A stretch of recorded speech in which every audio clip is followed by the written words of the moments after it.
Mhm. Welcome to Demming Chronicles. And in this section, we have a son of our soil who many of us are extremely proud of. We have that son called Father Clyde Harvey. Welcome to our program, Father Harvey. How are you? Well, I am fine, I hope. In exile, but in exile in a part of the Caribbean, so I'm not unhappy. All right. And in that part of the Caribbean, what brings you joy? Whew. Well, Grenada, by the way, is where I am. I'm the Catholic bishop in St. George's in Grenada. What brings me joy? People. And people have always brought me joy.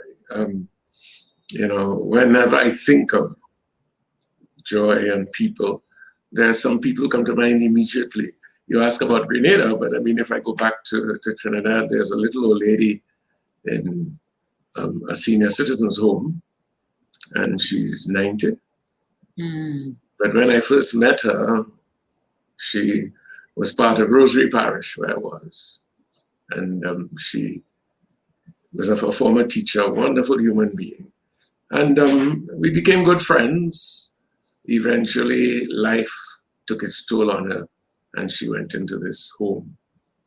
And every time I met her, there was something to laugh about, something to rejoice in, And I've always been amazed at how some of our senior citizens are like that, They take on what goes on around them, yes, but they can always there's an individuality.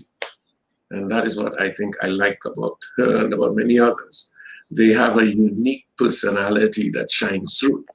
I remember one day she was being a bit stubborn, and one of the attendants at the home called me and said, Father Harvey, you better talk to her, because we can't get her to do certain things. Mm-hmm. I spoke to her and asked her, would you please do this? And she continued to be stubborn. And so I said, what was going on here?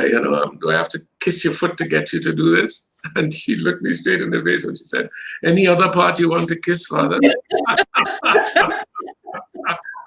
No, I mean, that is the shared joy of being alive. Yes, it is. She has all kinds of problems physically, but there's a mental sharpness there and a joy in living. So in terms of Grenada, of course, one of the things that is always a source of joy for me is just to be in Grenada's beach. Grenada's is there, and I got really angry one day when I came to the beach and it smelled of oil. And I realized that all these tourist boats coming in, bringing tourists, were challenging the environment. But that apart, that beach is still one of the most beautiful beaches in the Caribbean. And It is. you go into it on a good day and the water is crystal clear. So people and places, if I might put it that way, bring me joy. All right. I'm glad to hear that, Father. And, I have a view that in Trinidad, we seem to be stuck. What is your reaction to that statement? Are we stuck in Trinidad? Dennise, I was hoping you would ask that question, because you're putting your views that we're stuck. I don't know. I haven't been in Trinidad for almost 4 years now, in terms of permanent residence. I don't know if stuck is the word. When I think of something stuck, I think of stuck in the mud. But when I think of Trinidad, I don't think of stuck. I think of missed opportunities. And I like to think that we continue to miss the opportunities that are given to us. And those opportunities go back, at least from my perspective, they go back to 1970, they go back to 1990, the period 2000, 2001, when there were these rapid changes in governments. And each time I felt challenging us to rise above the pettiness, the racism, of course, and especially the dependence on this oil that went through us like a dose of salt, as we have said. So I think we've missed opportunities. So right now, I see what is going on as another opportunity and ask myself, who is trying to dream the dreams? COVID-19 is an opportunity. We hear a lot about how as a people all over the world, people have come together You know, there's been a common cause, so to speak, that brings people together. And the question is, do we take advantage of that? I am not one of those who sing the praises of a new normal, or that we can't go back to this or that. We can very well go back to where we were. And that is one of the challenges facing the United States right now, for example. That whoever wins, you know, you have no guarantee that you're going to go forward. You might just end up going back. And for our small islands in the Caribbean, there's an opportunity. And Mia Motley, in both of her speeches that became so famous, she has challenged us to take advantage of the present moment, to believe in ourselves in the present moment. But I don't see much of that happening. And that is where,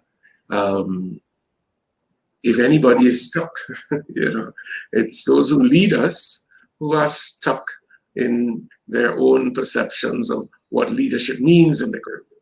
You know, governance means just trying to distribute the money and balance the books, if you're managing to balance that. In the worst scenarios, governance means that I have the power now and I will use it as I see fit. And all of those scenarios are wrong. So in answer to your question, we're not stuck in the mud, we're just continually missing our opportunities. And on that note, Father Harvey, I certainly have had to reframe my thinking that we're not stuck. We just have some missed opportunities. You had some markers when you answered the question, and you indicated that 1970 was a missed opportunity, and 1990 was another missed opportunity. You also talked about 2001, 2000, 2001, 2002. Is there any common thread in those missed opportunities from your perspective? It was a challenge of governance. All three of them marked an opportunity, marked an occasion, or occasions, on which we were being challenged to ask ourselves, where are we now and where do we want to go? Now, in 1970, Dr. Williams tried to chart a path forward in what he called Black Reconstruction. But again, there we very quickly slid back into the old ways, you know, and we were stuck with a Westminster form of government, and we have remained there. We unwilling to challenge that. And what frightens me is that the further we go along with the missing of our opportunities, the less we are able, it seems, to summon the energies to rethink. You had an H.O.B. Wooding who challenged that rethink. Various people, Lloyd Bess, of course, is always challenging the rethink. And even now, I have a sense of one or two people who are doing that. But as we go along, it really has not been easy to see who and what can carry us forward. And here I put a lot of blame on the system, in the sense that we continue to vote for party, and we don't ask party to produce anything. And I've said to prime ministers and leaders of the opposition through the years that particularly when you're in opposition, you should take the opportunity to do something that shows people what you're able to do when you come to power. We never do that. We've never done that as a people. We've just gone along until the next election, and therefore when the next election comes, the politicians play the same game, pave the road, give us some bread in our hands, and we go out and vote. But that challenge, which I'm trying to put to people here in Grenada now, to use the space that an intragovernmental period allows to really do things that show the population what you're capable of.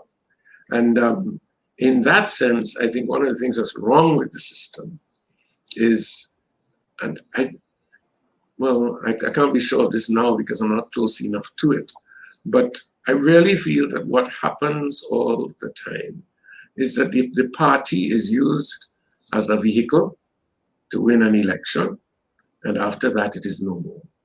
You don't see anything about the party, unless, as with one party now, you forced to have an election, so you have one. But There was a time, I remember only too well, when people were looking to build the party. The chairmanship of the party was a job, a position to be sought after, and especially the secretary of a party was somebody who worked within the party to keep it oiled, to keep it thinking. And those of us who are old enough remember the times when, under Dr. Williams, the young people in the party were nourished, even by the political leader. That's all gone. And what I hear sadly is young people saying they use we when they wanted to win the election, they use we technology and we techno skills and so on. But once the election done, they spit we out. That is very, very sad. It is sad, but we have to find a way to change that narrative. And you focus on young people. I'm particularly interested in how do we engage young people? Because what I see the young people are doing is they're trying to simply emulate our generation and simply be in the politics for what can I get, as opposed to how can I build my country? What are your thoughts on how do we reach this generation to get them engaged in building our country? You say something that when you engage young people, they're in it for the same reasons as the older people. They're emulating them. I don't know how true that is from my perspective. I find a lot of the young people are just disillusioned, and they are not finding any institution in the society that really moves them. We have some brilliant young people at home and overseas who can make tremendous contributions. But we have to create the space within which we listen to them. And that is so very, very, very important. Just the other day I was thinking to myself that if that's the way I see things, I should probably resign because I'm over 70 now myself and let Grenada have a younger bishop. That's one of the possible consequences of that. But the point is, though, that we don't dialogue. And I have met some older people who have learned how to use a computer, who have gotten on to Twitter just to be able to understand where young people are going, what they're thinking. They're doing that, however, for the sake of their grandchildren and great-grandchildren, who they want to be able to communicate with. Right? Now, why can't we do that for the sake of a younger generation around the issues of the politics, around the issues of societal transformation? Because to some extent, I am no longer interested in the politics as an exercise in the acquisition of power, but I'm very interested in the social transformation. Because I think if we don't do it consciously, things like climate change and the factors of societal growth and so on, all of these things will change it for us. As I keep saying about the United States in recent weeks, this is really the last chance that African Americans have to shape the destiny of the United States. On that note, just let me finish this point. If they don't understand that, in 4 years' time, Asian Americans and Latino Americans will seize the space that African Americans now hold. We'll be back with you shortly. We'll be bringing you back Father Clyde Harvey on our program today. And he's been talking about social transformation, both in the Caribbean as well as he's referenced the United States. This is Demming Chronicles. We'll be back shortly.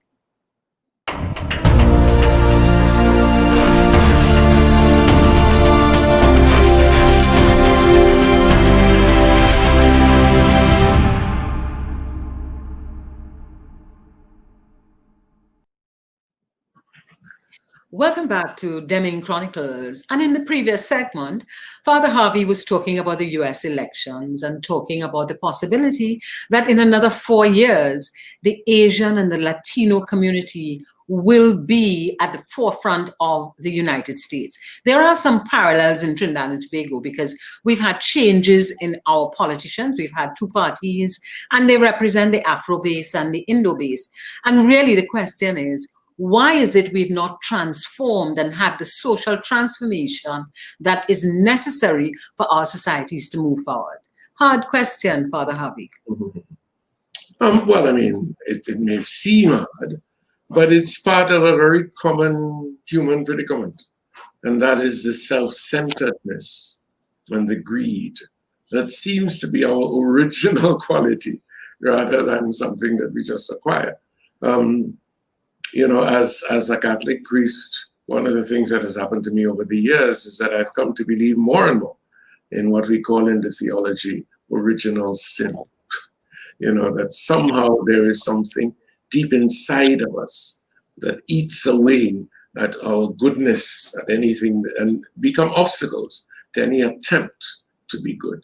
And I see that happening. I mean, I've worked with some people in Trinidad who have tried to enter the politics for the good. And very soon they come away from it, or they sink deep into the mire that is there. So it takes a lot of inner strength.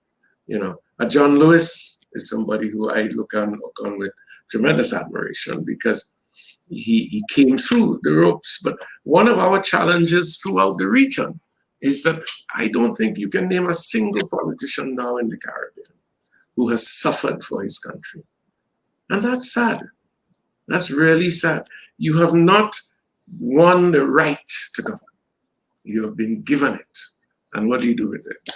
Whereas the truly great politicians the world over, you know, Mandela strikes us as one. They're all people who have gone through some crisis in their national and personal life, therefore. And out of that crisis, they have become people worthy of leadership. And I think that's true of almost every area of human life. If you have not gone through that, you lose the capacity for genuine political and social empathy, because you haven't gone there and you haven't paid a price. You've been given a prize, but you haven't paid a price. If we review what you are talking about, both in the US and in the Caribbean, there's a common thread that they're both people from indentureship and slavery. And I wonder if you see a thread back to the original sin, or that lack of wanting to sacrifice for your people, because we are peoples who have lost or have been transposed into this area, and we've not had our heritage with them. So is there some kind of relationship back to how we came to this region? No, when I talk about people who have not given their life for something, suffered for something before, I don't think it's a question of slavery at all. I think it's a deeper human predicament. Because you look all over the world and the self-centeredness is there, you know. Italy came through the COVID-19 period partly because they didn't have a politician at the head. They had chosen somebody who had worked damn hard in the public service, as far as I know, and he had come up there, and therefore he had a sense of Italy as something he was willing to die for. And that is part, at least for me, at the heart of the problem. That unless we have given our all, then what we want is we want to take all. Because it's a strange thing. In giving your all, you get to know how much you have to give. And that applies to almost all kinds of human relationships. You know, if you come into marriage, or if you come into a relationship, looking at the relationship as something from which you will get, you don't give yourself. But if you come to it as somebody who has learned how to give, whether it's in your family or not, and therefore you approach the mystery of the relationship as another opportunity to discover what it is to give, then it's a different relationship. The slavery thing, I understand all that has been said before. Perhaps that's a bit arrogant. I don't understand all that is said before, but I have an understanding of where people go when they raise that issue. And I become a little bit fed up of the issue. And I mean, I say this just for now as I am, because I really think we're still hiding behind it. We're still hiding behind the slavery bit. We're still not getting out there to do what we have to do. We have our physical freedom. Why is it that the very people who talk so much about slavery cannot unite? You know, every attempt, when I think of Trinidad and Tobago, to bring Afro-Trinidadians together in a common purpose has failed. And on that note, that we have failed on our common purpose, let's have a short break. We'll be back with you shortly.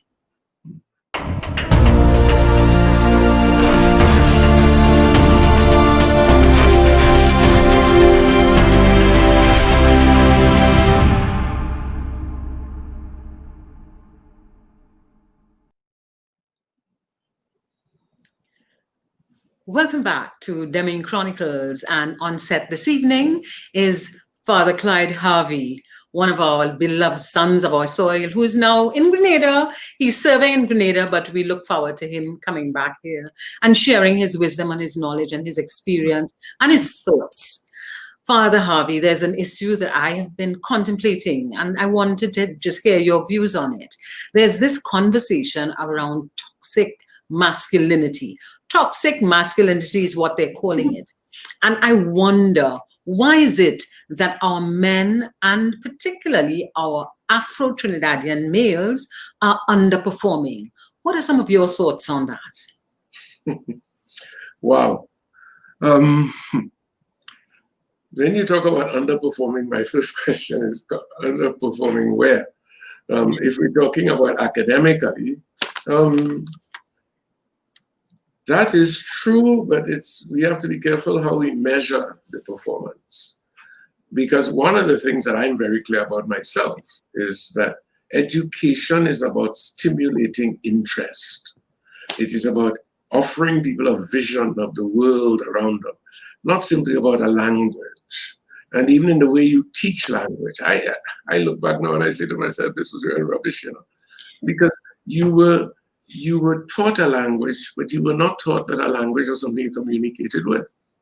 It was something you studied, you know, so that when it comes to language, even, and I was never a science student as such, but in a lot of our science classes, there is very little relationship between what is being taught and the wonder, awe that is at work in the world, you know.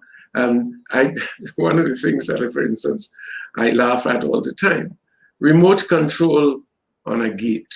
You have a gate to your yard, and you press a button and the gate opens, you know.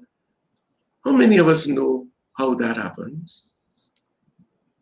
I have used that as a question to ask so-called scientists. They can't answer it, you know.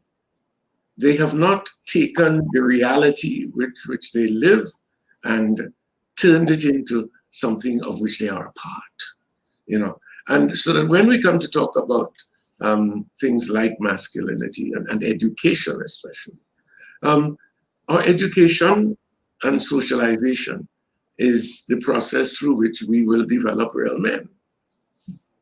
And we are doing nothing, very little consciously in that regard. We just let our children grow up, our boys and our girls, and therefore we pay a price later on in terms of their determining that a man is a certain kind of man, and that's that. Now, I have no inferiority complex any longer with regard to that as a Caribbean man. There's a time when people talked about Caribbean man in crisis.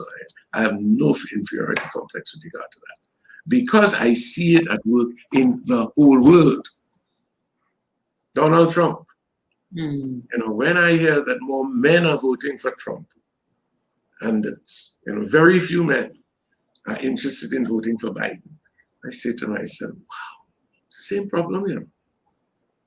They want a man who, to put it bluntly, is toxic. You know, that's the ideal that they have for themselves. And that's partly because our education system is not really helping men to enter into a world that they can understand and manage. They drop out of school because there's nothing in school that interests them. You know, they don't go to the bank because DSS is so much more interesting than a bank.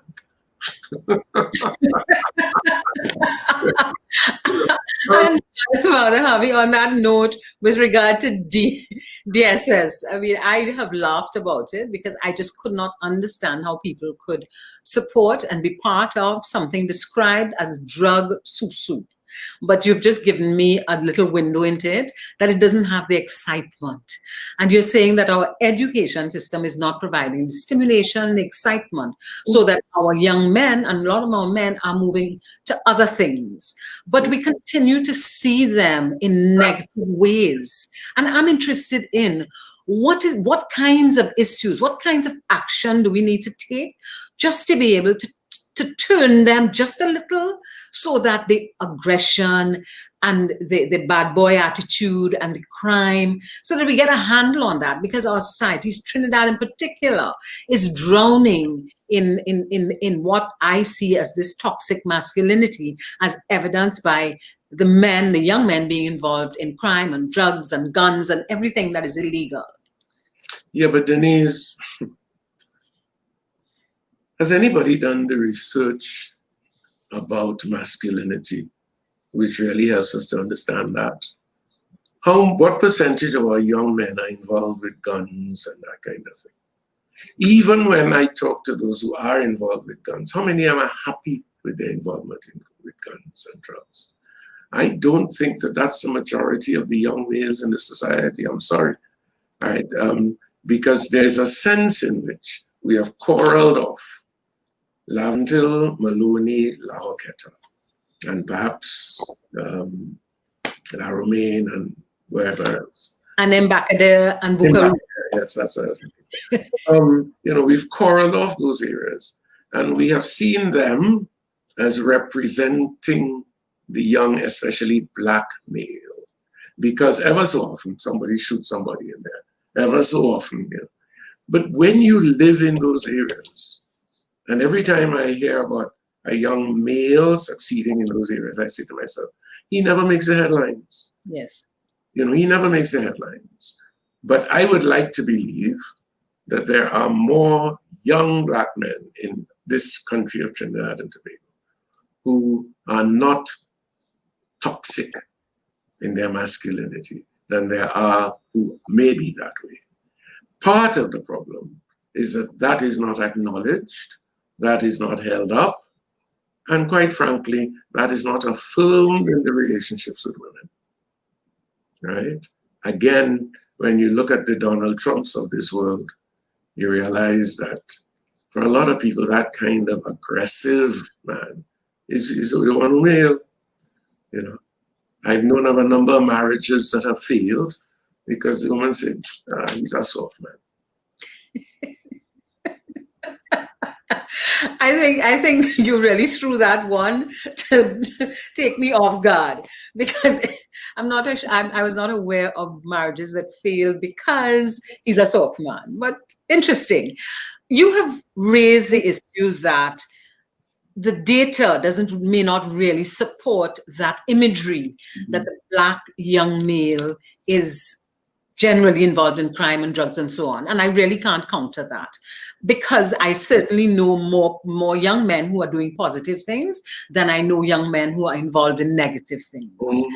But there is, for instance, in my circles, a lot of the young women are saying, I cannot find a male partner with the same values that I have.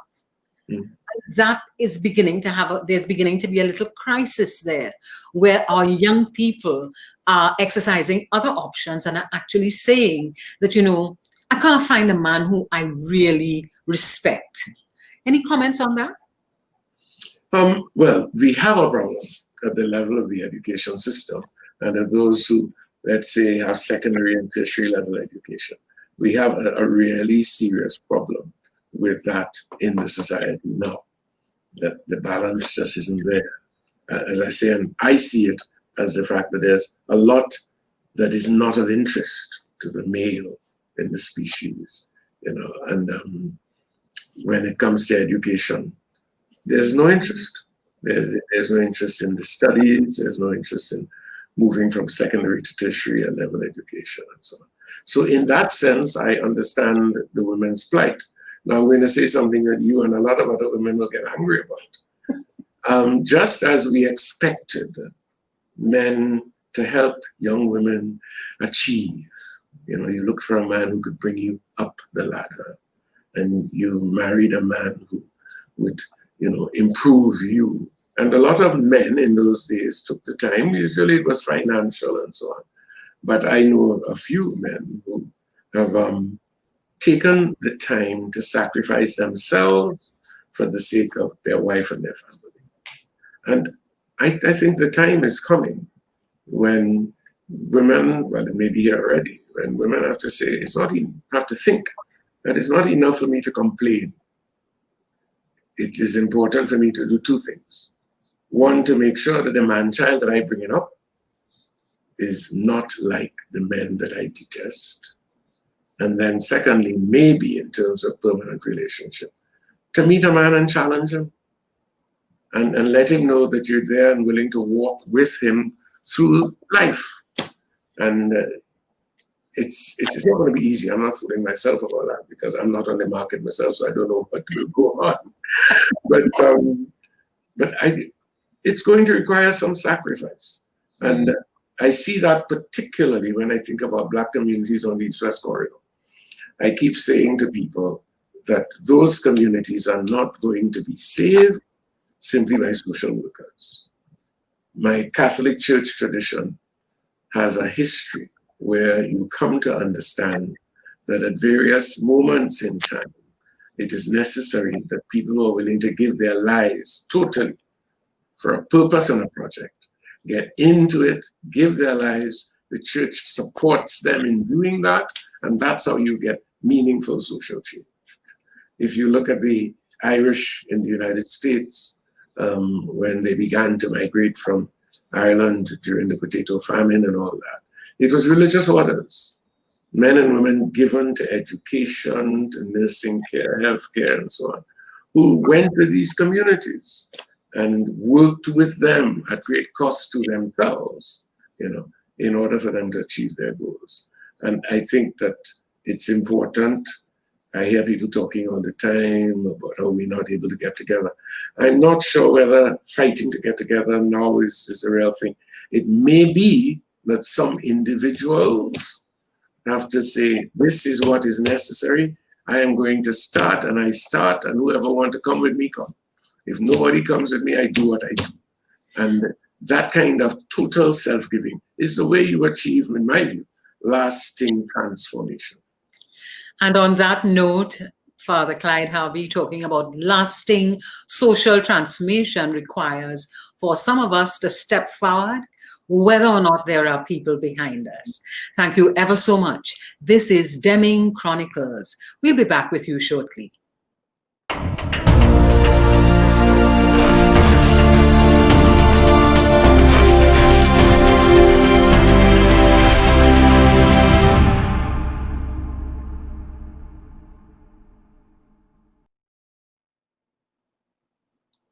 Demming Chronicles. I wish to thank Father Clyde Harvey for being with us today. It's been an absolutely wonderful discussion. Next time, we'll be having some more exciting discussions on Demming Chronicles. Be safe.